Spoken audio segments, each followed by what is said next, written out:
जय जगजीव जोनि वियानो जगगुरु जगानंदो जगनाहो जगबंधु जय जगपियामो जय सुयाण प्रभु तीर्थयराणम पश्चिमो जय जय गुरुलोकाणं जय महप्पा महावीर सच्चिदानंद संपूर्णं विश्वज्ञं विश्वपावनं शंखेश्वर पुरुषोत्तमं पार्श्वनाथं नमाम्यहं सर्वारिष्टप्रणाशाय सर्वाभीष्टार्थदायिने सर्वलब्धिनिधानाय श्री गौतम स्वामिने नमः। श्री सुधर्मा स्वामिने नमः। अज्ञानतिमिरान्धानां ज्ञानाञ्जनशलाकया नेत्रमुन्मीलितं येन तस्मै श्री गुरवे नमः। हिरालियम जैन ग्लोबल क्लास में पधारे हैं। मैं आप सभी का हार्दिक स्वागत करता हूं। आज दिनांक 21 अप्रैल 2022 दिन गुरुवार, विषय देविंजी चौबीसी, क्लास नंबर 53। पूर्व क्लास की समरी इस प्रकार है। पूर्व क्लास में हमने शीतलनाथ भगवान का स्तवन देखा था। उसमें भगवान का एक प्रभुता नाम का गुण बताया था। प्रभुता का मतलब होता है महानता व पूज्यता। हे भगवान, आपके अंदर जो गुण है वो सब अनंत रूप में ही है। और फिर दूसरे गुण की चर्चा की थी, उसका मतलब निर्मलता। जिसमें से कर्म रूपी मन निकल गया है उसे निर्मल कहते हैं। परमात्मा की उपासना का फल हमारे अंदर निर्मलता आनी चाहिए। कर्म का मल हटेगा तो निर्मलता आएगी। भगवान आप पूर्ण पूर्ण है व निर्मल है और मैं अपूर्ण हूँ और समल हूँ। जैन शासन में आज भी भगवान बनने की प्रक्रिया मौजूद है। परमात्मा का अवलंबन लिए बिना हम अपना कल्याण नहीं कर सकते। पहले चरण में भगवान की प्रभुता और दूसरे चरण में हमारी लघुता। भगवान, अगर मैं आपका ज्ञान सही नहीं करूंगा, मुझे आपके अनंत निर्मलता व पूज्यता इन गुणों का ज्ञान नहीं होगा। और मैं महर्षि ने अंतिम अंतिम में बताया था, अधिकांश लोग भगवान की भक्ति तो करते हैं, पर ऐसी करते हैं कि चिंतामणि जी मेरी चिंता दूर कर दें, संकेश्वर मेरी इच्छा पूर्ण करें, परंतु ये भगवान की सच्ची भक्ति नहीं है। इस तरह से हमने पूर्व क्लास की समरी जानी। आगामी कक्षा के लिए मैं महर्षि से निवेदन करता हूँ कि वो कक्षा प्रारंभ करें। हाँ जी, बहुत बहुत आशीर्वाद, धन्यवाद। हाँ, 10वें शीतलनाथ भगवान का यह स्तवन है। देवचंद्र जी महाराज जिस प्रकार के जो भाव लिखते हैं, अगर वही आपको यहाँ संगीत में सुनने को मिल जाए तो बहुत अच्छी बात है। 2 दिन ये क्लास चलती है तो 2 दिन यही स्तवन चलने चाहिए। यहाँ पर भगवान को हमने प्रभु भी संज्ञा दी है। भक्त को भगवान के साथ में व्यवहार करने के लिए शब्द भी बड़े लघु चाहिए, अल्पाक्षरी चाहिए, कम से कम। इसलिए हर माता पहले बच्चे को जे एक अक्षर से सिखाती है।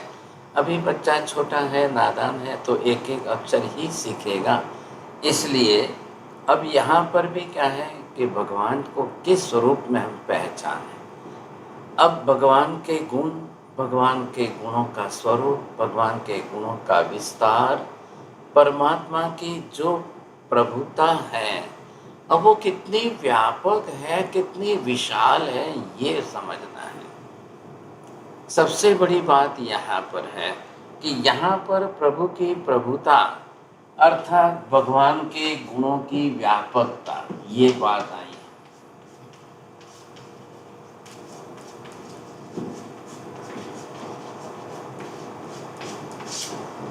हाँ जी, हम जानते हैं शब्द, व्यापक शब्द क्या होता है समझे।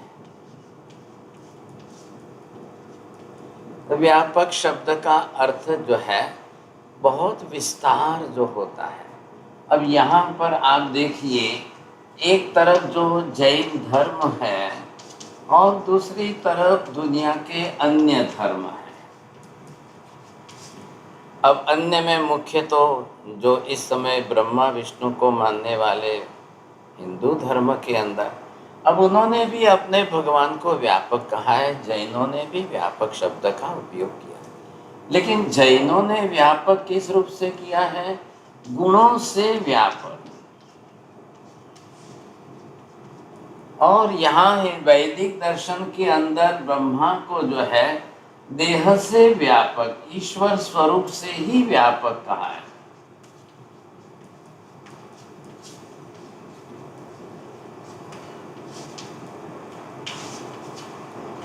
हाँ जी, दोनों में फर्क क्या लग रहा है आपको? ईश्वर अपने आप में सर्वव्यापी है, ऐसी वैदिक धर्मों की मान्यता है, वेद वेदांतों की। उनका ये कहना ईश्वर अपने रूप से ही व्यापक। अब उनको ये पूछा जाए कि क्या ईश्वर सशरीरी है कि अशरीरी है, तब वो कहेंगे कि नहीं साहब, ईश्वर को तो शरीर होता ही नहीं है। अब वो शरीर नहीं है तो किस रूप में है? अब शरीर नहीं मानना और फिर ईश्वर को कर्ता मानना, सृष्टि का करता है, सृष्टि का संचालन करता है, सृष्टि का संहार करता है, क्रिया सारी ईश्वर के पास करा रहे हैं, और फिर भी ईश्वर को सशरीरी नहीं मानना है, बस उसको ईश्वर को सर्वव्यापी, व्यापक रूप में माना। ये शब्द तो आप लोगों ने भी सुने तो होंगे ना। सर्वव्यापी का मतलब क्या हुआ? सर्वव्यापी कितने क्षेत्र में व्याप्त है, कहाँ कहाँ व्याप्त है, कितना विस्तार उनको चाहिए, कितने विस्तार में वो व्याप्त स्वरूप में है। तो यहाँ पर जो है जैन दर्शन कहते हैं परमात्मा की आत्मा अपने ही शरीर में होती, सभी की आत्मा शरीर में ही रहती है। नियम क्या है? जब भी आत्मा संसार में सकर्मी अवस्था में रहेगी तब अनिवार्य रूप से शरीर में ही रहेगी। बोलिए, प्रीति बहन बोलेंगे। जब तक आत्मा संसार में रहेगी तब तक शरीर में ही रहेगी। बिना शरीर के संसार में आत्मा नहीं रहेगी।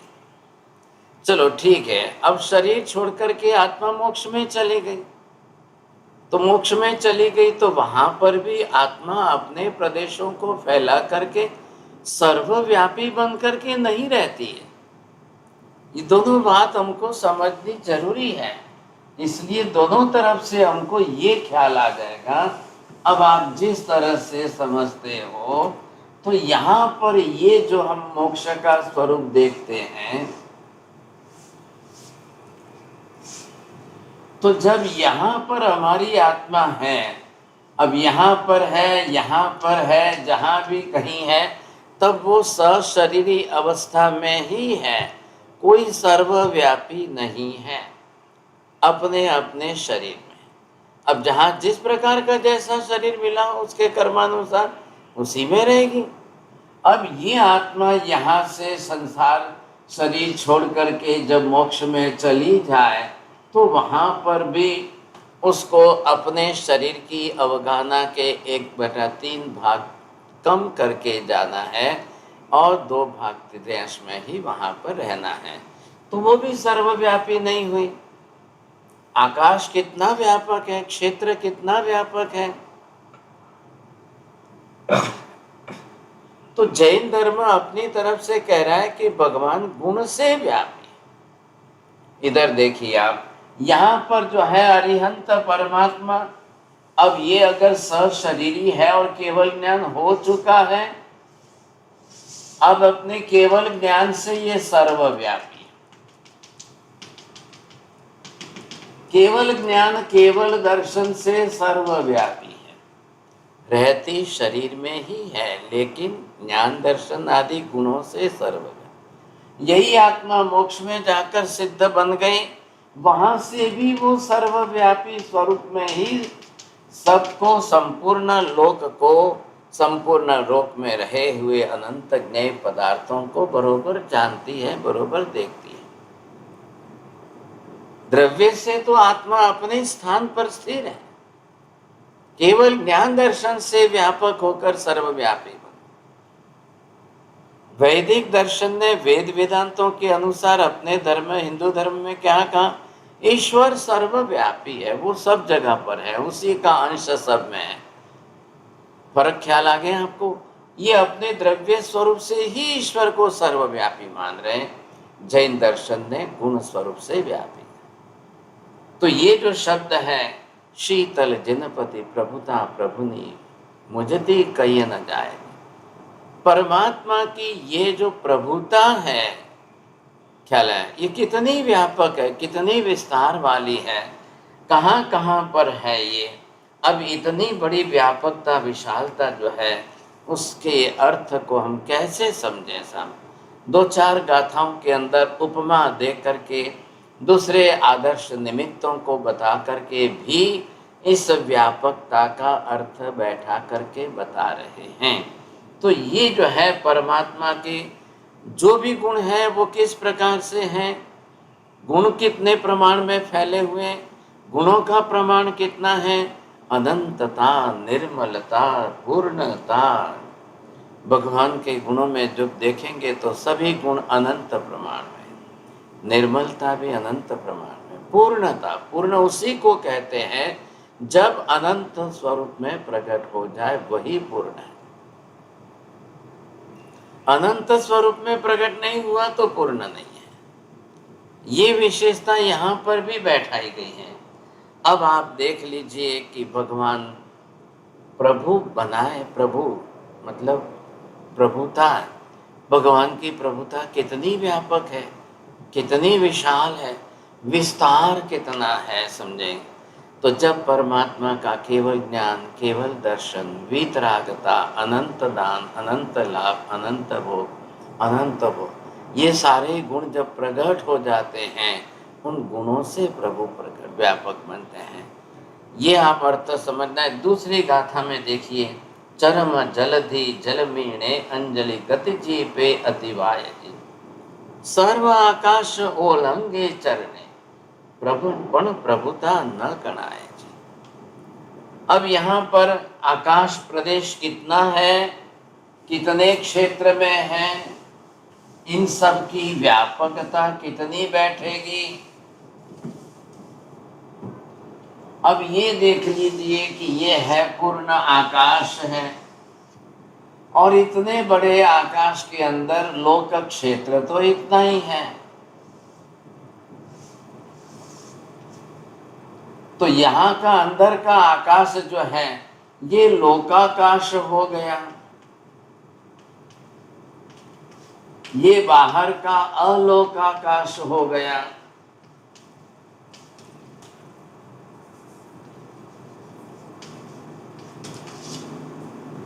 अब पदार्थ विज्ञान में, द्रव्यानुयोग में तो हमने सीखा ही है, कितना है ये आकाश, अनंत है।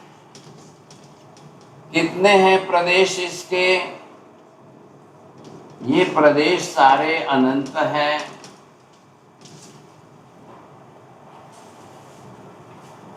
अब इतने अनंत को किसने बताया? पहले ये समझिए, यहाँ पर लोकाकाश 14 राज लोक प्रमाण सीमित ही है, और लोकाकाश अनंत है। ये कैसे पता चला? आखिर केवल ज्ञान, केवल दर्शन से परमात्मा जब बताएंगे तो ही पता चलेगा, नहीं तो नहीं। ये बात भी इतनी स्पष्ट है। मतलब यहाँ भगवान को केवल ज्ञान हुआ, अब भगवान का केवल ज्ञान, केवल दर्शन जगत के, लोक के सर्व कोने में सर्वत्र व्यापक हुआ कि नहीं हुआ? आकाश अरूपी द्रव्य है, अदृश्य तत्व है, लेकिन यहाँ रहे परमात्मा ने केवल ज्ञान, केवल दर्शन से जिस तरह से देख करके, जान करके कहा, तो यहाँ बैठे हुए भगवान का केवल ज्ञान जितना व्यापक हुआ, भगवान को वहाँ जाने की जरूर नहीं है। सशरीरी परमात्मा को अपने शरीर से बाहर कहीं जाने की जरूर नहीं है। केवल ज्ञान, केवल दर्शन होने से भगवान अपने शरीर में रहते हुए वहीं पर सब कुछ जान लेते। इधर देखिए, अब अरिहंत परमात्मा का केवल ज्ञान जो यहाँ और सिद्ध भगवान का केवल ज्ञान दर्शन वहाँ। अरिहंत और सिद्ध के दोनों के केवल ज्ञान केवल दर्शन में रत्ती भर फर्क नहीं है, अंश मात्र अंतर नहीं है। हाँ, ये सशरीरी है, ये अशरीरी है। सिद्ध सशरीरी होकर भगवान जितना जानेंगे देखेंगे उतना उपदेश में जगत को बता देंगे। एक बार मोक्ष में जाकर सिद्ध बनने के बाद अब उनको जो है जानना है, देखना है, लेकिन जगत को बताने के लिए मुंह नहीं है, शरीर नहीं है, तो वहां शरीर से बताना नहीं है, फिर भी जानते बरोबर। यहाँ अन्य धर्मी ईश्वर जो है मान करके पूरे जगत में वो व्यापक मान रहे। तो ये विशेषताएं चरम जलधि जलमीणे अंजलि। अब ये थोड़ा सा ध्यान रखिए, जिसको हम चरम जल कहते हैं या चरम जलधि जो भी कह रहे हैं, तो भगवान को जो जिस तरह से व्यापक रूप दिया गया है, परमात्मा को व्यापक कहना उचित है कि परमात्मा के गुणों को व्यापक कहना उचित, ये विस्तार से विषय समझना चाहिए। तो यहाँ पर ये क्या है, ये लोक क्षेत्र है और ये मध्य लोक है। ये एक द्वीप है, समुद्र है, द्वीप है, समुद्र है। अब ये जो द्वीप समुद्र जिस तरह से है, अब इसको हम कितने कहेंगे साहब? असंख्य द्वीप समुद्र है ये। अब इन असंख्य द्वीप समुद्रों के अंदर जिस तरह से जो है क्षेत्र के मध्यवर्ती भाग में जो है, तो जो लोक का मध्यवर्ती भाग है,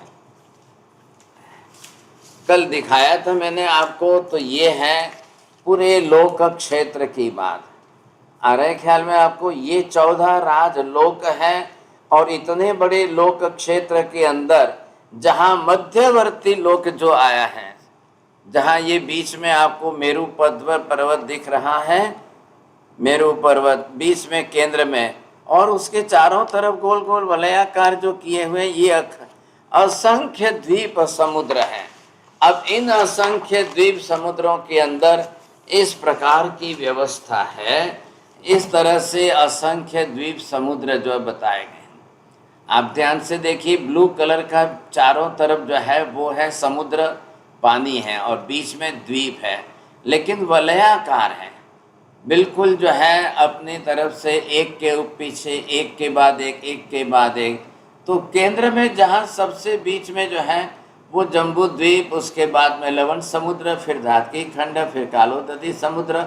अब चलते जाइए असंख्य द्वीप समुद्र। लास्ट में सबसे अंतिम जो दिख रहा है आपको, उसका नाम है स्वयंभू रमण समुद्र। अब ये जो स्वयंभू रमण समुद्र जो है, अब लोगस्य का पाठ सबको आता है तो ख्याल ही होगा आपको। सागर वर गंभीरा, ये शब्द वहाँ पर जो लिखे हैं तो वो किसके हिसाब से लिखे हैं? अब यहाँ पर दूसरी गाथा में यही देवचंद्र जी महाराज जो शब्द लिख रहे हैं, उसके अंदर शब्द में जो है चरम जलधि, ये शब्द इन्होंने दिया है। तो चरम मतलब ये जो अंतिम समुद्र आ गया। अब ये आपको दिखाई दिया कि अंतिम समुद्र, उसी का नाम स्वयंभू रमण है। कितना बड़ा है? तो लोगस में तो शब्दार्थ क्या किया है? सागर वर गंभीरा। स्वयंभू रमण समुद्र के जितने, उससे भी ज्यादा गंभीरता परमात्मा में है, ये उपमा दी यहाँ पर। तो यहाँ पर भी क्या है? चरम जलधि जलमीणे अंजलि गति जी पे अतिवाय जी। ये मैंने आपको जो दिखाया है, अब आप ये सोचिए लास्ट वाला समुद्र। अब जब हम कॉस्मोलॉजी सीखेंगे समझेंगे तब आपको ख्याल आएगा। अब जो है इसका प्रमाण क्या है? एक जम्बू द्वीप 1 लाख योजन का, उससे लवण समुद्र 2 लाख योजन का, उसके आगे दातकी खंड 4 लाख योजन का, तो कालोदधी समुद्र 8 लाख योजन का। पुष्कर द्वीप 16 लाख योजन का, उसके बाद का समुद्र 32 लाख योजन का। अब आप गणित करते जाओ, असंख्य द्वीप समुद्रों में, एक से दूसरा double double double double double करते ही जाओ, गणित करते जाओ। मतलब क्या हुआ, कितना बड़ा समुद्र हुआ सा। अब यहाँ देवचंद्र जी क्या शब्द लिख रहे हैं, थोड़ा ध्यान से समझिए। ये जो आपको अंतिम समुद्र दिख रहा है, ये कितना बड़ा हुआ, डबल डबल करते करते गए तो इसका प्रमाण कितना हुआ। अब कोई एक व्यक्ति वहां पर बैठ करके यूं अपनी अंजलि लेकर के उस समुद्र को उलेचने के लिए पानी खाली करे। अरे ये बात समझ में, एक व्यक्ति अपनी अंजलि, ये अंजलि बनाई और ऐसे लेकर के उस समुद्र के पानी को एक एक अंजलि लेकर के बाहर निकाल कर खाली करने जाए, तो क्या ये संभव है। वही बात यहां पर कर रहे हैं, पण प्रभुता न गणाए जी। अरे भगवान, ये तो फिर भी संभव है। कोई शक्तिशाली देवता अपनी बड़ी विपुल शक्ति के कारण अगर अंजलि से, क्या गुजराती भाषा में कहते हैं उसको, खोबे खोबा भरी ने पानी उलेचे तो दरियो खाली करी ले, चलो मान भी ले ऐसा संभव हो सकता है, पर प्रभुता न गणाए। दूसरी गाथा में शब्द लिख रहे हैं, लेकिन परमात्मा के गुणों को गिनते चले, परमात्मा के गुणों का प्रमाण यदि समझते चले, तो शायद स्वयंभूर्मन समुद्र को तो माफ करके खाली कर सकते हैं, लेकिन परमात्मा के गुणों की गणना नहीं हो सकती है। उपमा देखिए आप, शब्द प्रयोग के अंदर उपमा को पहचानिए। भगवान के गुणों की प्रभुता स्वयंभूर्मन समुद्र से कितनी ज्यादा गहन है, ये विस्तार आप समझिए। इसी स्थिति के अंदर गति जी पे अति वायज।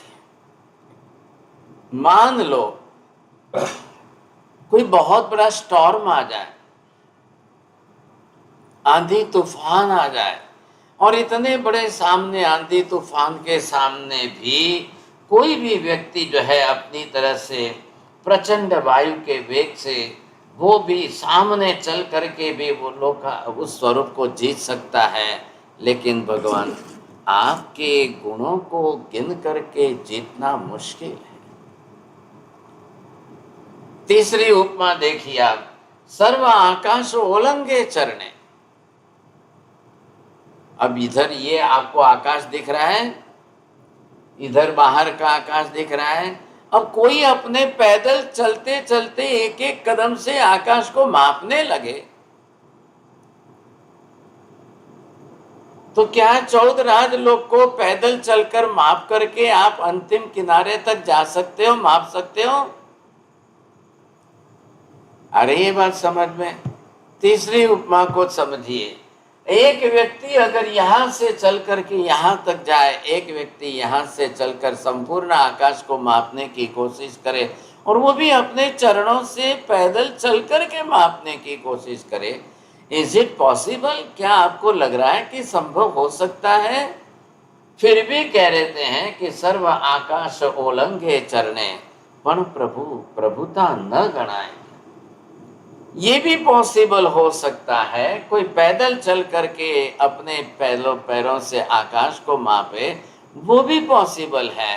लेकिन प्रभु की प्रभुता इतनी अनंत व्यापक विशाल है कि हम नहीं गिन सकते हैं, नहीं माप सकते हैं। 3 उपमा दी है साहब, और 3 उपमा के साथ जो है परमात्मा के लिए ये व्यापकता बताने की कोशिश की है। चलो ठीक है, अब आपको ज्योति बिन आ रहा है ना, आपको आ गया समझ में। सेकंड वाला एग्जांपल थोड़ा कम समझ में आया हमारा सा। फर्स्ट इसीलिए तो पूछा आपको मैंने, पहला एग्जाम्पल क्या दिया है, दूसरा और तीसरा। पहले एग्जाम्पल के अंदर अंतिम समुद्र स्वयंभूर्मन समुद्र को कोई अंजलि से पानी उलेच करके खाली करे, वो भी संभव है। लेकिन परमात्मा के गुणों को गिनना संभव नहीं लगता है। नंबर 2, दूसरे के अंदर गुणों की अनंतता, व्यापकता बहुत मुश्किल है। नंबर 3, तीसरे के अंदर पूरे लोकाकाश में या आकाश में, यहाँ तो लोकाकाश शब्द का प्रयोग नहीं किया है, संपूर्ण सर्व आकाश की बात लिखी है। हालांकि लोकाकाश के बाहर तो जाना संभव नहीं है, चलना संभव नहीं है। चलो फिर भी हम देख लें कि क्या लोकाकाश के अंदर कोई पैरों से चलकर कदम से माप सकता है? चलो वो भी संभव है, लेकिन ऐसे परमात्मा के गुणों की प्रभुता, वो कितनी अनंतता है, किन गुणों का प्रमाण कितना है, अब कैसे मापेंगे? बोलिए आप। वितरागता कैसे मापेंगे? अनंत केवल ज्ञान कैसे मापेंगे? अनंत दर्शन गुण को कैसे मापेंगे? अनंत दान, अनंत लाभ, अनंत भोग, अनंत उपभोग, अनंत वीर्य, इन अनंत गुणों को मापना कैसे? इसका प्रमाण कैसे निकालना? इसके लिए 3 एग्जाम्पल देकर के इन्होंने मापने की कोशिश की, तीनों संभव नहीं बैठते हैं। वो उनकी मतलब ये क्यों दिए ऐसे एग्जाम्पल? कोशिश करिए समझने की। असंभाव्यता दिखानी है। वो असंभाव्यता दिखाने के लिए परमात्मा के गुणों को इतना अनंत स्वरूप में समझना, ये असंभाव्यता के लिए वैसे असंभव एग्जाम्पल देकर के समझाया। कितनी बड़ी बात हो रही है, सोचिए आप, समझें। सर्वद्रव्य प्रदेश अनंता तेहति गुण पर्याय जी, तास वर्गति अनंत गुण प्रभु केवल ज्ञान कहा है। तीसरी गाथा, आप सभी अपने अपने सन्मुख जो है गाथा के शब्दों को रखिए। 10वें शीतलनाथ भगवान का स्तवन चल रहा है। मैंने दूसरी गाथा का अर्थ किया, तीसरी गाथा को प्रमाण समझने, शब्दों को समझना बहुत जरूरी। उन्होंने तो, वो तो महात्मा अध्यात्म योगी है ना, वो तो जिस मस्ती के अंदर धुन में चलते हुए किस तरह से शब्दों का प्रयोग कर लेते हैं, लेकिन वो उनकी साधना के बाद कर रहे हैं। जैसा ध्यान किया, जैसा ध्यान करके उन्होंने उस प्रकार के शब्दों का प्रयोग किया, ये बड़ी विशेषता रही। तो यहाँ पर कह रहे हैं कि अब ये देखिए, कोई किसी प्रकार का व्यक्ति अपनी तरफ से जो है इन तीनों प्रयोगों की तो बात की, तो परमात्मा के गुणों की व्यापकता, विशालता, वो कितनी बताई जा रही है, वो आपको समझना है। यहाँ पर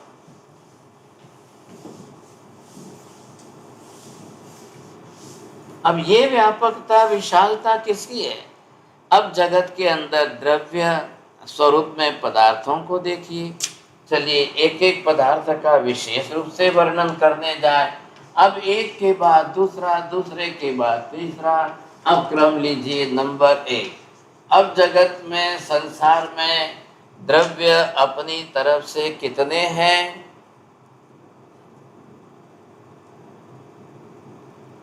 द्रव्यों की सर्व संख्या का हिसाब करिए। आपने दिमाग में बैठा है 85 का है, कोई बोलेंगे 60 द्रव्य। अब इनका सबका प्रमाण गिनिए। संसार में 6 द्रव्य जरूर है। आत्माएं कितनी है? आत्मा की संख्या अनंत हो गई, पुद्गल परमाणु की संख्या अनंत हो गई।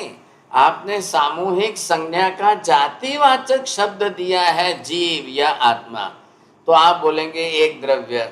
पुद्गल दिया है तो बोलेंगे दूसरा द्रव्य। अरे भाई साहब, पुद्गल के भी परमाणु अनंत है, स्कंध अनंत है, और संसार के अंदर जीवात्माएं भी अनंत है। आकाश प्रमाण में अनंत है, आकाश संख्या में अनंत नहीं है। आकाश जो है उसकी व्यापकता के प्रमाण में अनंत है, उसके प्रदेश अनंत है। अब संसार के अंदर जो है, आप एक तरफ जो है ये देखेंगे, सर्वद्रव्य, सर्वद्रव्यों का प्रमाण कितना हुआ? अनंत हो गया सर। अब उसमें संख्या कहां से गिने? नंबर 2, अब आगे बढ़िए साहब। अब इन द्रव्यों को गिनने के बाद अब इनके प्रदेशों की संख्या कितनी हुई, करिए गणित। देखिए तीसरी गाथा में सर्व द्रव्य प्रदेश अनंत। आकाश के प्रदेश कितने हो गए, अनंत। एक आत्मा के प्रदेश कितने हुए, असंख्य। अनंत अनंत जीवात्माओं के प्रदेश कितने हुए। अब गुणाकार करिए आप। आत्मा द्रव्य ही अनंत अनंत है और एक एक के प्रदेश असंख्य है। इतने सर्व अनंत आत्माओं को इकट्ठा करके सबके प्रदेशों की संख्या निकालेंगे तब कितनी होगी। मतलब अनंत को अनंत से असंख्य से गुणाकार कर लो। अब पुद्गल द्रव्य है, पुद्गल द्रव्य के भी अपने उसके भी तो प्रदेश है ना, वो भी पुद्गल भी है तो सब प्रदेशी द्रव्य ही है। हाँ ये जरूर है कि पुद्गल के प्रदेश विभाजित होकर अलग हो जाते हैं, वो उसकी विशेषता है। प्रदेशों की संख्या गिनने जाओ। अब द्रव्यों की संख्या गिनने के बाद प्रदेशों की संख्या गिनने में दो में से कौन सी संख्या छोटी और कौन सी संख्या बड़ी है, बोलिए साहब। अब ये तो ख्याल आया, बोलिए तृप्ति बहन, बोलो बे माथे। पुद्गल की संख्या अधिक। आपको 27 लोगस गिनना पड़ेगा। बोलिए मीना बहन ji, can you justify both the thing.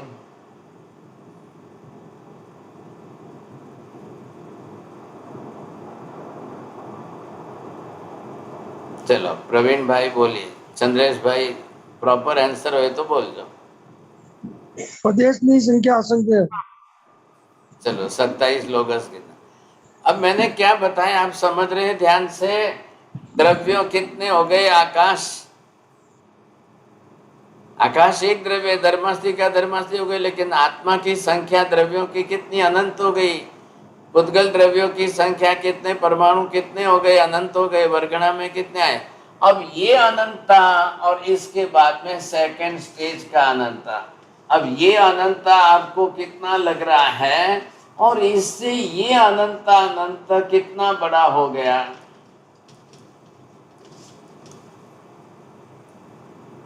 यहाँ प्रदेश आ गए हैं सबके। यहाँ एक द्रव्य था आकाश, यहाँ एक आकाश द्रव्य के प्रदेश अनंत हो गए।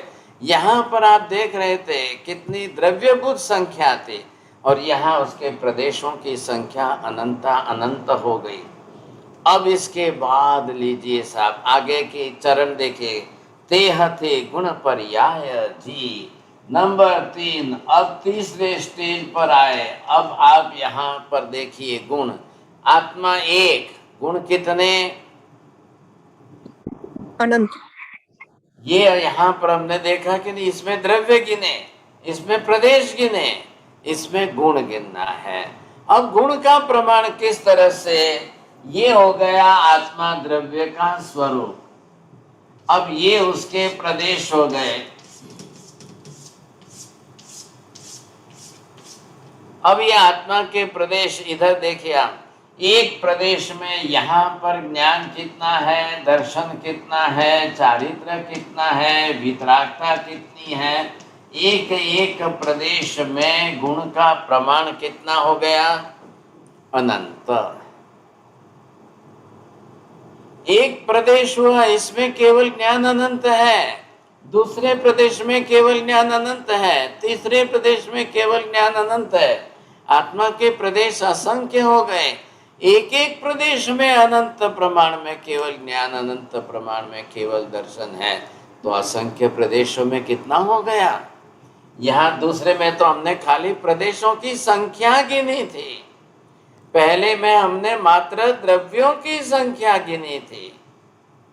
द्रव्यों की संख्या अनंत है, उससे बढ़कर प्रदेशों की संख्या अनंत अनंत हो गई। अब इसमें सबके गुणों की संख्या गिनी, गुणों का प्रमाण गिनिया। अब इसको क्या करेंगे, अनंत का कितनी बार गुणाकार करेंगे आप।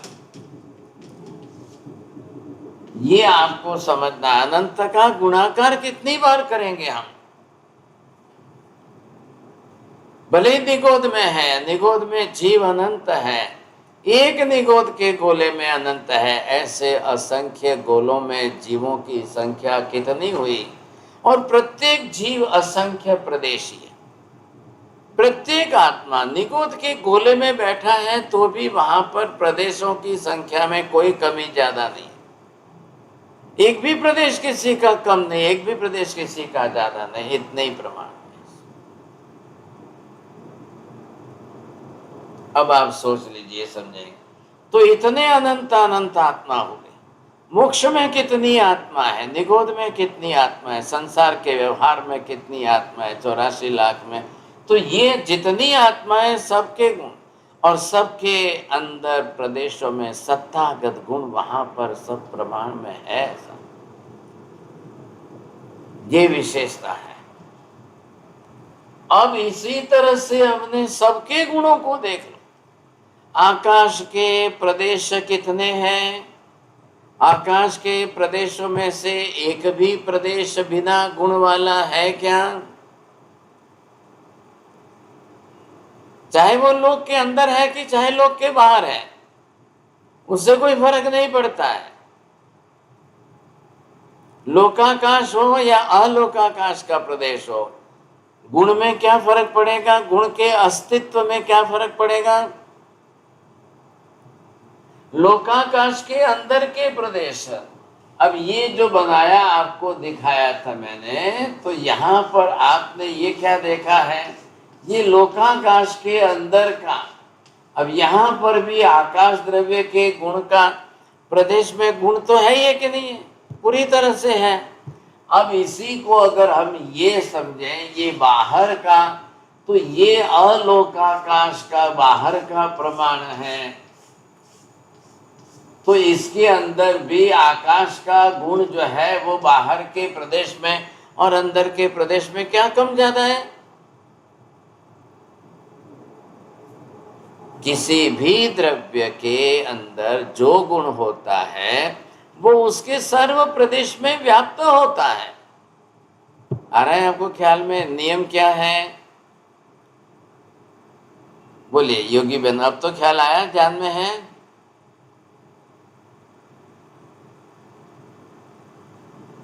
हाँ, द्रव्य के दरेक गुण, हरेक गुण दरेक प्रदेश में व्याप्त होते हैं। आप बरोबर बोलेंगे साहब नरेंद्र जी? द्रव्य के प्रत्येक प्रदेशों में अनंत गुण व्याप्त होते हैं, रहते हैं। ऐसा नहीं, ऐसा नहीं, आप गलती नहीं करनी। मैंने किस तरह से, मैं वापिस कह दूं, किसी भी द्रव्य में उसका जो गुण होगा वो उसके समस्त प्रदेशों में बिल्कुल व्याप्त होकर के रहेगा। कोई प्रदेश किसी प्रदेश में कम, किसी प्रदेश में ज्यादा, किसी में कम, किसी में ज्यादा, ऐसा नहीं होता है। जिसका जो आकाश का गुण है तो आकाश में, आत्मा का गुण है तो आत्मा के अंदर। ये कपड़ा है, अब ये कपड़ा आपको सफेद ही तो दिख रहा है ना।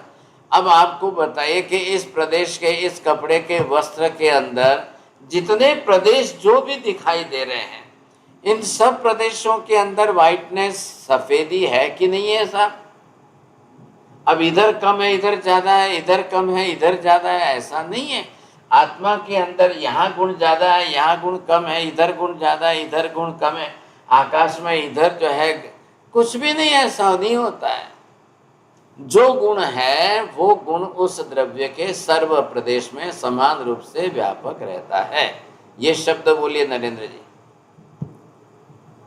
द्रव्य में जो गुण है सर्व प्रदेशों में व्यापक रहता है, प्रत्येक प्रदेशों में व्यापक रहता है, समान रूप से। ये प्रमाण आपने देखा द्रव्यों की संख्या से, गुणों की संख्या से, प्रदेशों की संख्या, प्रदेशों में व्यापक रूप से गुणों का प्रमाण।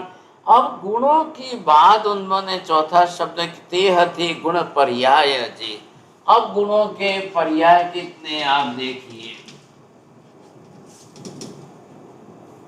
आपको यहाँ पर स्टेप बाय स्टेप टेबल के अंदर क्या प्रमाण समझना है एक से दूसरे में, दूसरे से तीसरे में, तीसरे से चौथे में, अनंतता प्रमाण में किसमें कितनी बढ़ती जा रही है। अब जितने गुण हमने देख लिए, उन सब गुणों की पर्याय कितनी हुई। महावीर स्वामी केवल ज्ञानी हुए आज कितने हो गए?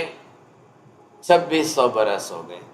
चलो 2600 बरस को आप इनके केवल ज्ञान की पर्यायों को माप सकते हैं?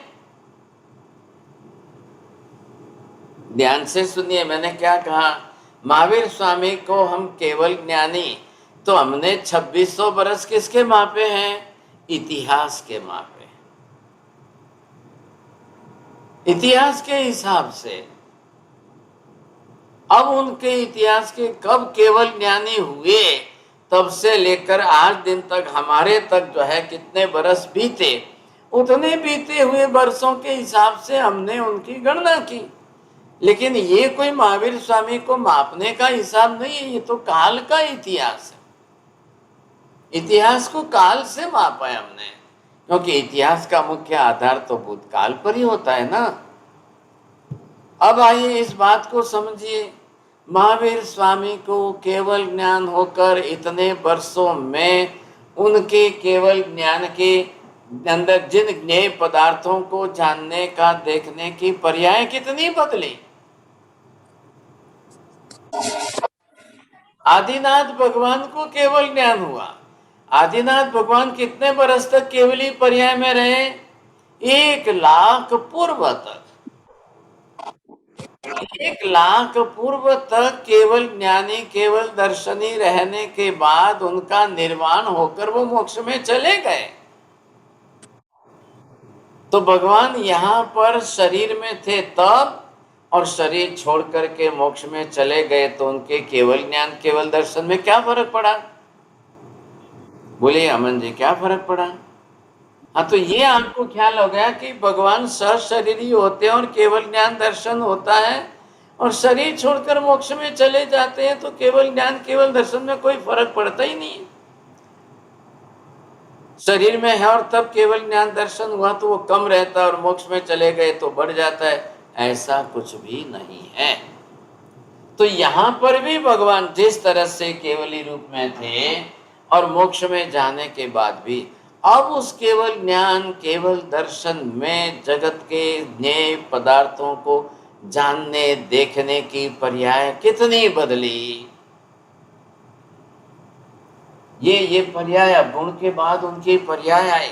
आज सिमंदर स्वामी है, 20 तीर्थंकर भगवान है, सबको केवल ज्ञान हो चुका है। सबका केवल ज्ञान का काल इस शरीर में 1,00,000 पूर्व है। 1,00,000 पूर्व में 1,000 बरस कम। दीक्षा लेकर के जब तक केवल ज्ञान नहीं हुआ था, छद्मस्त थे, वो 1,000 बरस का काल। अब सिमंदर स्वामी रोज अपने केवल ज्ञान, केवल दर्शन से देखकर देशना दे रहे। कितनी पर्याय, जगत के कितने ज्ञेय पदार्थों की कितनी पर्याय उन्होंने देखी और जानी। हमारे यहाँ जैसा 24 घंटे का दिन रात होता है, महाविद्या में भी 24 घंटे का ही दिन रात होता है, कोई फर्क नहीं है। अब वहां पर जो है एक दिन में केवल ज्ञानी ने कितनी पर्याय देखी और जानी, और 1,00,000 पूर्व के आयुष्य में वो कितनी पर्याय देखेंगे, जानेंगे ज्ञेय पदार्थों की। फिर वहां से निर्वाण हो जाएगा और मोक्ष में चले जाएंगे तो केवल ज्ञान तो एज इट इज साथ में जाता है। शरीर छोड़ने पर भी, मोक्ष में जाने पर भी केवल ज्ञान दर्शन तो एज इट इज उतना ही साथ में जाता है, कोई कम ज्यादा 19-20 कुछ भी नहीं होता है। अब आदेश्वर भगवान को मोक्ष में गए, एक कोड़ा कोड़ी सागरोपम का काल बीत गया। वो तीसरे आरे के अंत में गए थे और एक कोड़ा कोड़ी सागरोपम का चौथा आरा बीत गया। 5वें आरे के 2548 बरस बीत गए। एक सागरोपम बरोबर असंख्य वर्ष होता है, तो एक कोड़ा कोड़ी सागरोपम का वर्ष कितने बरस हो गए। अब हम पदार्थ विज्ञान की क्लास में जो है काल गणना द टाइम थ्योरी शुरू करेंगे, समझेंगे, फिर आपको गणित सीखना है, समझना है, टाइम का, काल का विषय समझना है।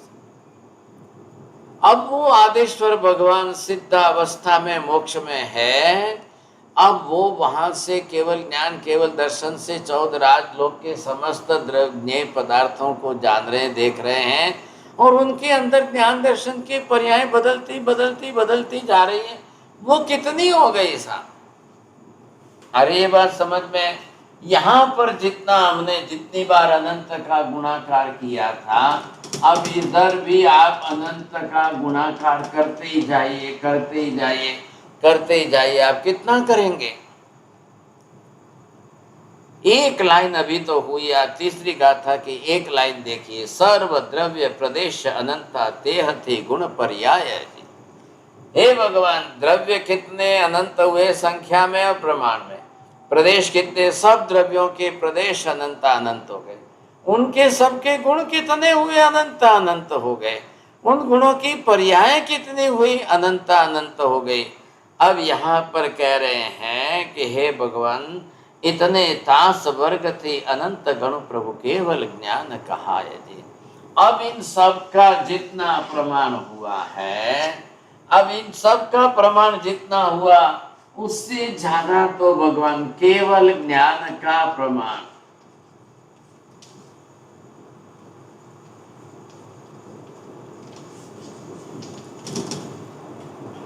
अब भगवान को जो केवल ज्ञान दर्शन हुआ है, उसका प्रमाण कितना है?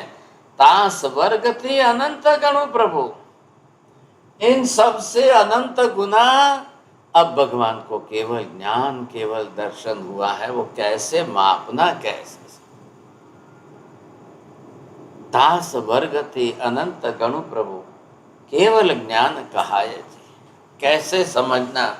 बहुत मुश्किल है, बहुत मुश्किल है।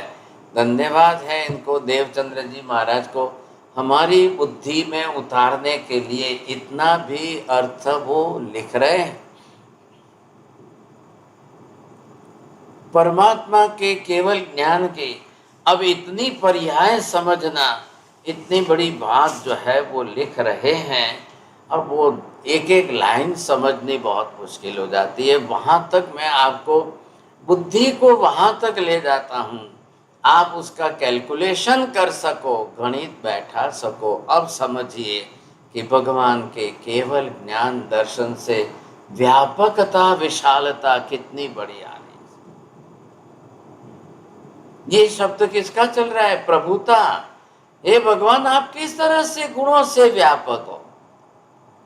अब इतना अर्थ नहीं समझ में आए, इतनी बात लंबी चौड़ी गणित के दिमाग में न बैठे, तो ये हिंदू धर्म ने तो अपने हिसाब से कह दिया भगवान ईश्वर सर्वव्यापी है, बस बात बाकी की झंझट मत करो, आप छोड़ दो, बात ही छोड़ दो। एक ही मान लिया, कोई दूसरी आत्मा ही नहीं है, एक ही आत्मा, वही ईश्वर, वही सर्वव्यापी है, बस बात छोड़ दो, पूरी हो गई। और यहाँ जैन दर्शनकार इतने विस्तार से बात को समझा रहे हैं। आप थोड़ा सा अभ्यास करना और बात को दिमाग में बैठाना, तब आपको समझ में आएगा।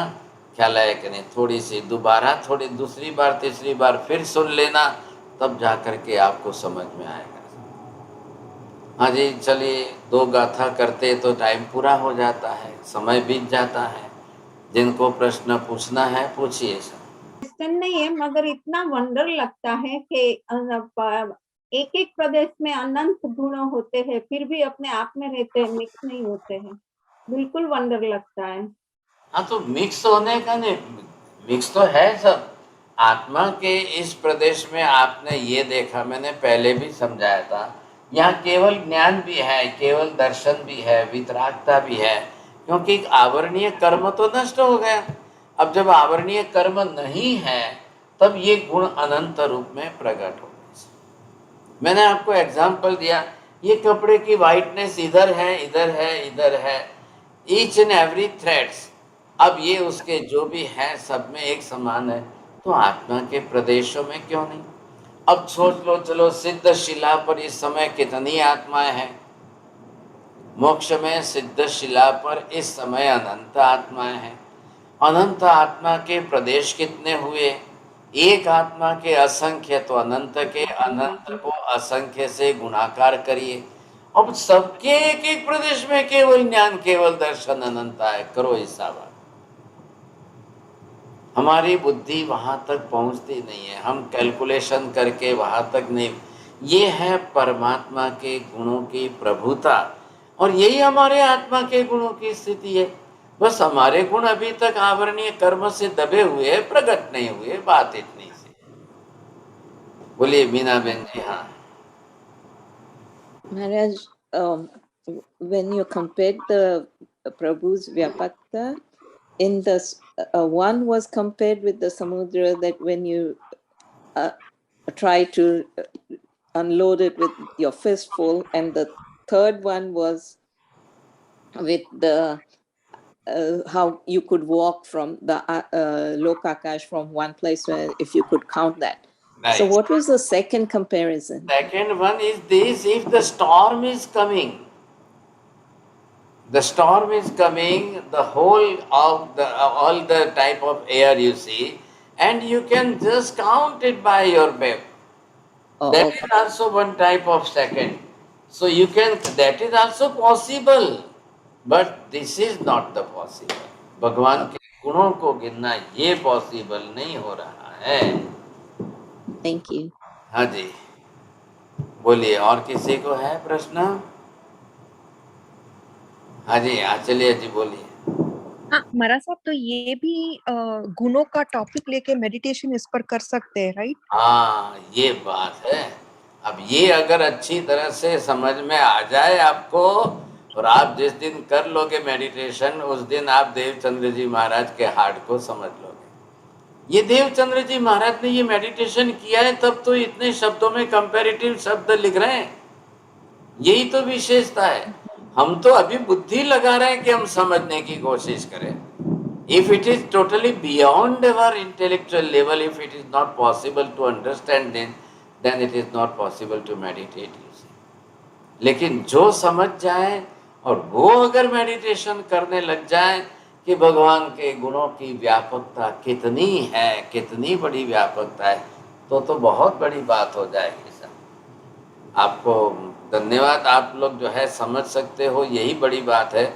और जिनको अच्छा ड्राइंग करना आता है, तो इसको आप ड्राइंग का रूप दीजिए। अब तीनों को, स्वयं भूरमण समुद्र को दीजिए, स्टॉर्म को दीजिए, लोक के अंदर जस्ट वॉकिंग करते हुए। अब वो पहले आपको मेडिटेशन करना पड़ेगा, और फिर आप उसको शब्दों के अंदर या चित्र के अंदर आप बता सकते हो, नहीं तो पॉसिबल नहीं होगा फिर। थैंक यू महाराज साहब, कृतज्ञ अस्मि। हाँ जी, धर्म लाभ। नमो हरियंताणं, नमो सिद्धाणं, नमो हरियाणं, नमो वज्रायाणं, नमो लोहे सर्वसाहुणं। हे सुपंच नमकारो सर्वपापप्रणाशनो, मंगलानं च सव्येसिं परमं हवै मंगलम्। मंगलं भगवान् वीरो, मंगलं गौतम प्रभु, मंगलं स्थूलिभद्राद्या, जैन धर्मोस्तु मंगलम्। चत्तारि मंगलम्, अरिहंता मंगलम्, सिद्धा मंगलम्, साहु मंगलम्, केवली पन्नत्तो तमो मंगलम्। चत्तारि लोकोत्तमा, अरिहंता लोकोत्तमा, सिद्धा लोकोत्तमा, साहु लोकोत्तमा, केवली पन्नत्तो तमो लोकोत्तमा।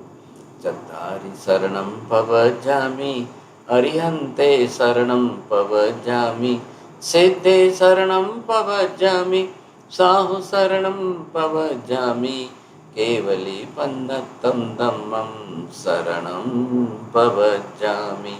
सर्वमङ्गलमाङ्गल्यं सर्वकल्याणकारणं, प्रधानं सर्वधर्माणां, जय।